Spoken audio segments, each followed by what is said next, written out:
ఒక బిచ్చగాడి ఆలోచన. ఒకప్పుడు ఒక చిన్న గ్రామంలో ఒక బిచ్చగాడు ఉండేవాడు. అతని పేరు రామయ్య. రోజూ ఉదయం లేవగానే గ్రామంలో తిరిగి ఎవరి దయపై ఆధారపడి తన పూట గడిపేవాడు. కాని రోజులు మారుతున్నాయి, ప్రజల దయ తగ్గుతోంది. ఆకలితో అలమటిస్తున్న రామయ్యకు ఒకరోజు ఒక గొప్ప ఆలోచన వచ్చింది. ఎందుకు ఇలా అడుగుతూ జీవించాలి? మనం కూడా ఏదైనా చేయగలిగితే ప్రజలు మన దగ్గరికి వస్తారు అని ఆలోచించాడు. అతనికి చిన్నప్పటినుంచి రాతి పనులపై ఆసక్తి ఉండేది.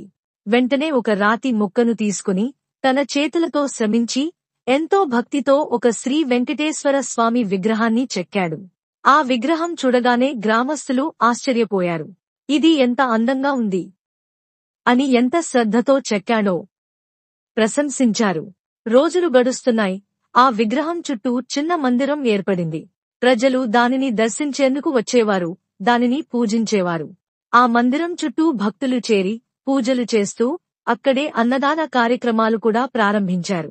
రామయ్యకి ఇది తెలిసి ఒకరోజు ఆకలితో అక్కడికి వెళ్లాడు.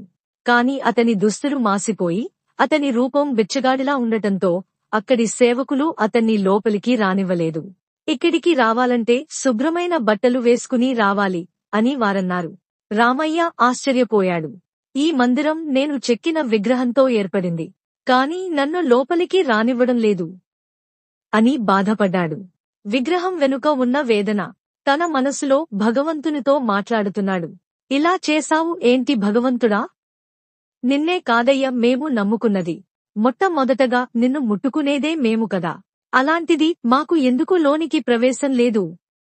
నీ రూపాన్ని నేనే చెక్కాను, నీ రూపాన్ని నేనే ప్రేమించాను. కాని నీ మందిరంలోకి అడుగుపెట్టే హక్కు నాకు లేదా? ఆ మాటలు వినిపించకపోయినా ఆ వేదన ఆ విగ్రహం ఎదుట నిలిచిన ప్రతి ఒక్కరికి అనిపించింది. కొంతమంది భక్తులు అతని మాటలు విని తన కథ తెలుసుకుని సేవకుల వైఖరిని ప్రశ్నించారు.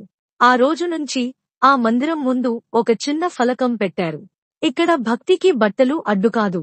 హృదయం శుభ్రమైతే దేవుడు స్వాగతిస్తాడు. భగవంతుడి మౌన సమాధానం.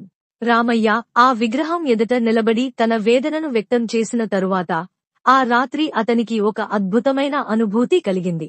అతను నిద్రలో ఉన్నప్పుడు ఒక ప్రకాశవంతమైన రూపం అతని కలలోకి వచ్చింది. అది శ్రీ వెంకటేశ్వర స్వామి స్వరూపం. రామయ్య అని స్వామి మృదువుగా పలికారు. నీ చేతులే నాకు రూపం ఇచ్చాయి. నీ భక్తి నాకు ఆలయం కట్టింది. కాని ఈ లోకంలో ప్రతి ఒక్కరూ నన్ను ఒక్కో విధంగా చూస్తారు. కొంతమంది రూపాన్ని పూజిస్తారు, కొంతమంది హృదయాన్ని. నీ హృదయం నన్ను మించిన ఆలయం. రామయ్య కన్నీళ్లు పెట్టుకున్నాడు. అయితే భగవంతుడా, నన్ను ఎందుకు తక్కువ చేశారు? నా రూపం చూసి నన్ను తిరస్కరించారు. స్వామి చిరునవ్వుతో చెప్పారు, నీ రూపం లోకానికి కనిపిస్తుంది, కాని నీ భక్తి నాకు కనిపిస్తుంది. నీవు చేసిన సేవ, నీ శ్రమ, నీ ప్రేమ ఇవే నిజమైన పూజ. నీవు లోపలికి రాకపోయినా నీ ఆత్మ నా ఆలయంలో ఉంది.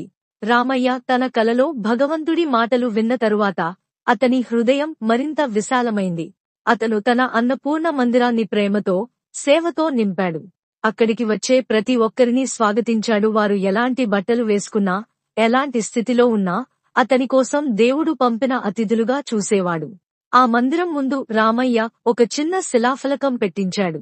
ఇక్కడ దేవుడిని చూడాలంటే శుభ్రమైన హృదయం చాలు. రూపం కాదు, భక్తి ముఖ్యం. ఈ మాటలు గ్రామస్తుల హృదయాలను తాకాయి. వారు తమ తప్పును గుర్తించారు. శ్రీ వెంకటేశ్వర మందిరం సేవకులు రామయ్యను ఆహ్వానించి అతని పాదాల వద్ద క్షమాపణలు కోరారు.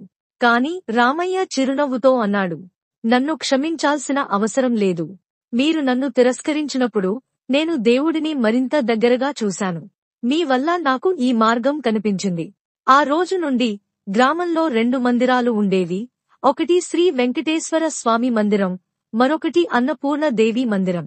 కాని ప్రజల హృదయాల్లో రామయ్య మందిరం ఒక ప్రత్యేక స్థానం సంపాదించింది. అక్కడ భక్తి, ప్రేమ, సమానత్వం పూజించబడేవి. అర్థవంతమైన జీవితం. రామయ్య అనే బిచ్చగాడు తన శ్రమతో చెక్కిన విగ్రహం చుట్టూ ఏర్పడిన శ్రీ వెంకటేశ్వర స్వామి మందిరం, తరువాత అన్నపూర్ణ దేవి మందిరం ఇవి గ్రామానికి ఆధ్యాత్మిక కేంద్రాలుగా మారాయి. కాని ప్రజల హృదయాల్లో రామయ్య మందిరం ఒక ప్రత్యేక స్థానం సంపాదించింది. ఎందుకంటే అక్కడ భక్తి, ప్రేమ, సమానత్వం పూజించబడేవి. అక్కడ ప్రవేశానికి బట్టలు అడ్డుకావు, హృదయం ద్వారం. ఈ కథను విన్న మరో గ్రామానికి చెందిన యువకుడు కిషోర్ అనే వ్యక్తి తన జీవితాన్ని మార్చుకోవాలని నిర్ణయించుకున్నాడు. అతను కూడా రామయ్యలా ఎవరైనా ఇచ్చినదాన్ని తీసుకుని ఏ పని చేయకుండా కాలం గడిపేవాడు. కాని రామయ్య కథ అతని మనస్సును తాకింది. అడుక్కోవడం తప్పు కాదు, కాని ఆలోచన లేకుండా, శ్రమ లేకుండా జీవితం గడిపితే అది అర్థం లేని జీవితం అవుతుంది అని అతను గ్రహించాడు. కిషోర్ తనలోని కళను గుర్తించేందుకు ప్రయత్నించాడు. అతనికి పాటలు పాడటం అంటే ఆసక్తి ఉండేది. అతను గ్రామంలో చిన్న పిల్లలకు భక్తి గీతాలు నేర్పించడం ప్రారంభించాడు. రోజూ ఉదయం, సాయంత్రం చిన్న గుంపు పిల్లలు అతని చుట్టూ చేరి పాటలు పాడేవారు. అతని పాటలు గ్రామంలో మార్మోగాయి. పెద్దలు కూడా అతని సేవను గుర్తించి అతనికి గౌరవం ఇచ్చారు.